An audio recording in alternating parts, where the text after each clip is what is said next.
आज अचानक से यूं अपने मायके वाले शहर जाना हुआ। जब रास्ते में थी तब माँ को फ़ोन लगाया ये बताने के लिए कि मैं थोड़ी देर बाद आपके पास आ जाऊंगी, पर खुद ही सरप्राइज हो गई जब पता चला कि माँ तो पापा के साथ खुद अपने मायके गई हुई हैं। नानी जी की तबीयत बहुत ख़राब है। मन उदास हो गया, लेकिन फिर लगा कि भाई भाभी सब तो हैं, कोई बात नहीं, उनसे मिलना हो जाएगा। पर अब सफ़र में मन नहीं लग रहा था। बार बार रह रह कर यही लग रहा था कि मुझे फ़ोन करके आना चाहिए था, पर फ़ोन भी क्या करती। अगर ज़रूरी काम नहीं होता तो आती ही नहीं। बुआ सास की तबीयत अचानक से ख़राब हो गई और मम्मी जी का आना नहीं हुआ, इसलिए मैं और अनुपम दोनों ही उनसे मिलने निकल गए। आखिर बुआ जी भी तो मेरे मायके वाले शहर में ही थी। सोचा था कि बुआ जी से मिलकर कुछ दिन मायके रह आऊंगी, पर खैर अब तो निकल चुके थे तो पलट कर जाने का सवाल ही नहीं उठता। और अनुपम से कह भी नहीं सकती थी कि मुझे मायके नहीं जाना। आखिर कहती भी क्या, भाई भाभी ने कभी गलत व्यवहार नहीं किया, पर फिर भी मैं अपने पूर्वाग्रहों से ग्रसित थी। मुझे बहुत अजीब सा लग रहा था। ऐसा महसूस हो रहा था कि मैं बिन बुलाए मेहमान बन गई हूँ और पूर्वाग्रह से ग्रसित क्यों ना हो। मैंने कौन सा अपनी भाभी से कभी ठीक व्यवहार किया है? हमेशा तो उन्हें अपने से कमतर माना है। इसी उधेड़-बुन में थी कि पता नहीं भाई भाभी क्या सोचेंगे। माँ पापा तो है नहीं, पता नहीं मेरे साथ कैसा व्यवहार करेंगे, पर अब कुछ नहीं कर सकते थे। आखिर ससुराल में भी तो जोश जोश में कहकर आई थी, औरों की बहुएं भी तो कुछ दिन मायके रुकती हैं, तो मैं भी कुछ दिन मायके रहकर आऊँगी। करवाओ अपनी नई बहू से काम। जोश जोश में बोल तो दिया था, पर अब काश सोचकर बोला होता, पर करती भी क्या। ससुराल वालों की तो छोटी छोटी बातें भी ताने ही लगती है। उस दिन जब सासू माँ ने नई देवरानी के लिए कहा, नई बहू के कामों में बहुत स्फूर्ति है, पता नहीं क्यों बर्दाश्त नहीं कर पाई और जोश जोश में कुछ दिन मायके रहने की बात कहकर आ गई।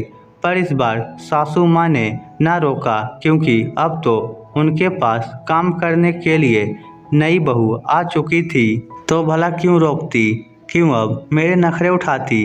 पर पता नहीं क्यों देवरानी आने के बाद दिल में डर बैठ गया कि अब अपनी जगह संभाल कर रखनी होगी। खैर पूरे रास्ते यही उधेड़-बुन चलती रही और मुझे कब नींद आ गई पता ही नहीं चला। जब नींद खुली तो ट्रेन स्टेशन पर लग चुकी थी। हम दोनों ने अपना सामान लिया और ऑटो पकड़कर बुआ जी के घर की तरफ रवाना हो गए। सुबह से शाम तक हम लोग बुआ जी के घर पर ही रहे और उसके बाद मेरे मायके रवाना हो गए। वहां पहुंचे तो भाभी और दोनों बच्चे ही थे। भाई काम से बाहर गया हुआ था। भाभी ने हमारा आदर सत्कार किया और चाय नाश्ता पकड़ाकर हमारे पास ही बैठ गई। वह मुझसे कम लेकिन अनुपम जी से अच्छे से बातें कर रही थी।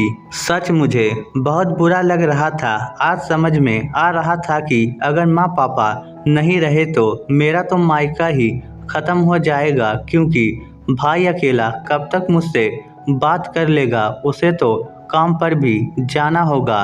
घर में तो भाभी ही रहेंगी ना।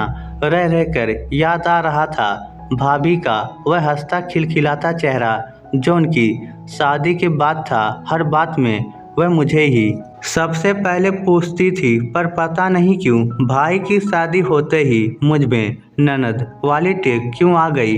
हर बात में सीधे मुंह तो उनसे बात करती ही नहीं थी। हर बात में रोकना टोकना करना। धीरे धीरे उन्होंने ही मुझसे दूरी बना ली, पर इस बात का मुझे कुछ खास फर्क नहीं पड़ा, क्योंकि मायके में माँ तो थी ही ना। मैं तो वैसे भी जब भी मायके आती थी तो माँ के कमरे में ही बैठी रहती थी और मेरे सारे काम बैठे बैठे ही होते थे। भाभी ही चक्कर घिन्नी की तरह घूमती रहती थी। माँ कई बार समझाती भी थी, पर नहीं, मैं तो ननद हूँ ना। तभी बातों बातों में उन्होंने बताया कि माँ ने फ़ोन करके बता दिया कि हम लोग आने वाले हैं। यह सुनकर और बुरा लगा। पहले जो भाई स्टेशन हमें खुद लेने आता था, वह भाई आज यह पता होने के बावजूद कि हम आने वाले हैं तो घर पर भी ना मिला। दिल में इतनी हलचल मची हुई थी कि बेचारा दिल सकारात्मक तो कुछ सोचने को तैयार ही नहीं था। हो सकता है कि भाई को काम होगा, पर नहीं, वह तो हर बात को नकारात्मक ही लिए जा रहा था। दिल इतना हैरान, परेशान, उदास था कि उसे पास में खेलते छोटे छोटे भतीजे भतीजी में नजर नहीं आ रहे थे, जो हर बात में बुआ ये देखो, बुआ वह देखो कहकर अपने अपने खिलौने दिखाने में लगे हुए थे। थोड़ी देर बाद भाई भी घर आ गया। बातों ही बातों में शायद वह मेरी मनोदशा जान चुका था, पर वह कुछ नहीं कर सकता था। उसकी कोई गलती ही नहीं थी। गलती हमेशा मेरी ही तो रही है। उसने शुरू में खूब समझाया था, पर तब मैं समझने को तैयार नहीं थी। कई बार तो उससे लड़ पड़ती थी कि भाभी के आने के बाद तू बहुत बदल गया है। जब मैं कुछ नहीं समझना चाहती तो बेचारा भाभी को ही समझा देता था। कई बार तो भाभी ने बिना गलती के भी मुझसे माफ़ी मांगी थी, पर आज मुझे अपनी हर गलती का एहसास हो रहा था कि मैं तो ननद हूँ कि टेक में मैंने क्या क्या खो दिया। और शायद अगर अभी भी यही सब मेरे दिल में रहा तो जो बचा कुचा है उसे भी खो दूंगी। इतने में भाभी रसोई में रात के खाने की तैयारी करने चली गई।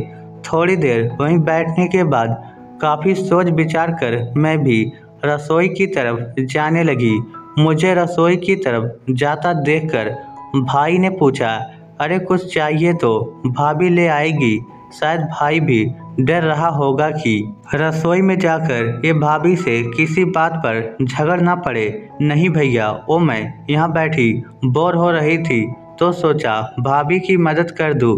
भाई एकटक मेरी तरफ देखता रहा, क्योंकि मुझसे उससे इस तरह के जवाब की उम्मीद नहीं थी। फिर उसने कहा, रहने दो, भाभी खुद कर लेगी, तुम आराम करो। शायद अब भाई को भी मेरे ऊपर भरोसा नहीं था, क्योंकि कभी ऐसा नहीं हुआ कि मैंने भाभी की मदद की हो। उल्टा एक दो बार भाभी ने मदद के लिए कहा था तो उसके लिए भी मैंने घर में काफ़ी हंगामा किया था। फिर मैंने हिम्मत करके कहा, कोई बात नहीं भैया, कुछ मदद ना सही तो भाभी से ही बातें कर लूँगी। अनुपम जी के सामने भैया ने ज़्यादा कुछ कहना ठीक नहीं समझा और वह चुप हो गए और मैं चल दी रसोई की तरफ। बचे कुचे रिश्ते को समेटने के लिए जानती हूँ भाभी के स्वाभिमान को ठेस पहुँचाया है, तो शायद मन में पड़ी गांठें पूरी तरह से खुले ना, पर कोशिश तो कर सकती हूँ। इस स्टोरी को लेकर आपकी क्या राय है, नीचे कमेंट करके हमें ज़रूर बताइएगा। धन्यवाद।